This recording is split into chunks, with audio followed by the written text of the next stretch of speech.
were also recently shot down in a case of mistaken identity in a Nova Park, that their killers will be brought to justice. I suppose in the case of my cousin, he was after all 23, unemployed, and probably on Tac. Just another statistic.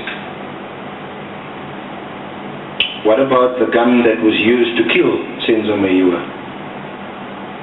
Was it a legal or an illegal firearm? We don't know. Does it matter? He was killed. We were robbed of our best goalkeeper just before the African Cup of Nations.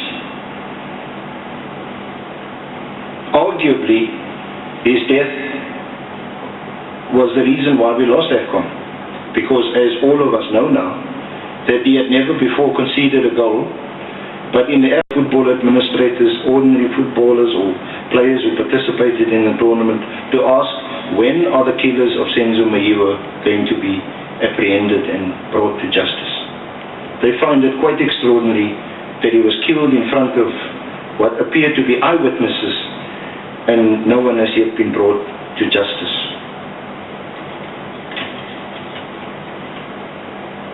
What strategies would SAFA prefer?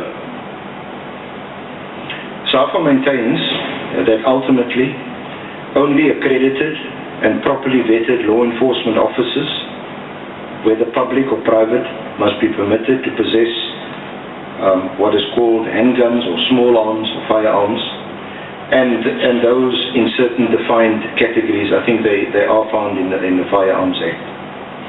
That the use of firearms for so-called self-defense is either a myth or alternatively is overstated and exaggerated. In fact, who knows whether a person or another person possesses a legal gun or not? Its deterrent effect is therefore highly questionable. The most recent example of Oscar Pistorius demonstrates that even if he is to be believed, the use of a legal firearm has or can have fatal consequences. By contrast, where it is known that a person has a legal firearm,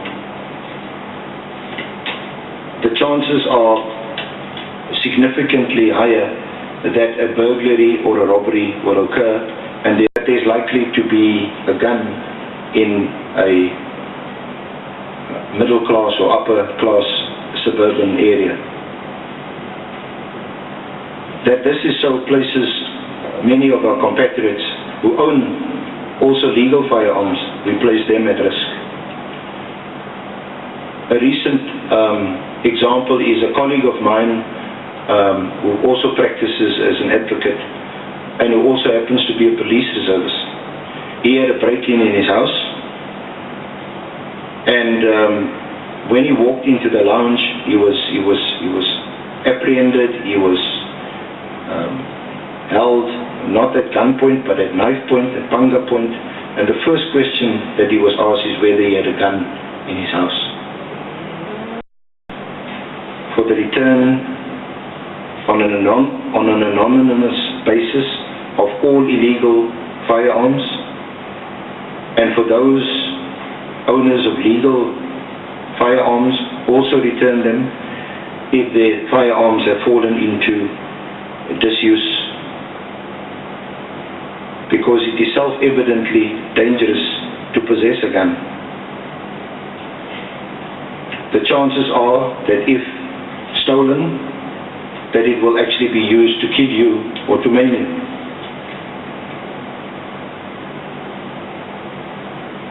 That illegal and legal firearms will be returned after the commission of crimes, which is often the reason given by the police, and I think Adele alluded to this, why it shouldn't be on firearms.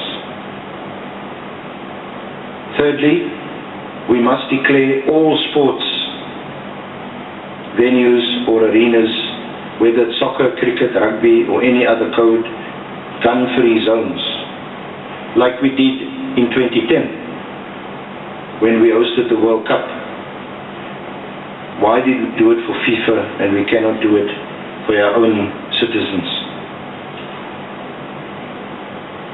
Upon a fourth strategy, upon the return of guns following the amnesty, we wish to erect a statue to honor the memory of Senzo Mahiwa at SAFA House, and we would also suggest that all communities must erect either their own statues or monuments to commemorate those who have fallen as a result of the use of firearms and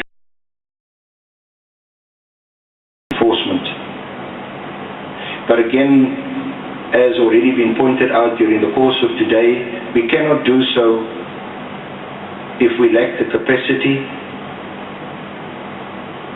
and if there is corruption. It's quite disconcerting to hear that the amnesty that we read about in Gauteng recently, that the firearms return there ended up here in the Western Cape. Clearly there's a corruption problem there. The other issue that's also been raised here today is that reliable and credible data provision is an imperative in the fight not only against crime in general, but against the use of firearms in particular. As citizens, we simply have to ask the question,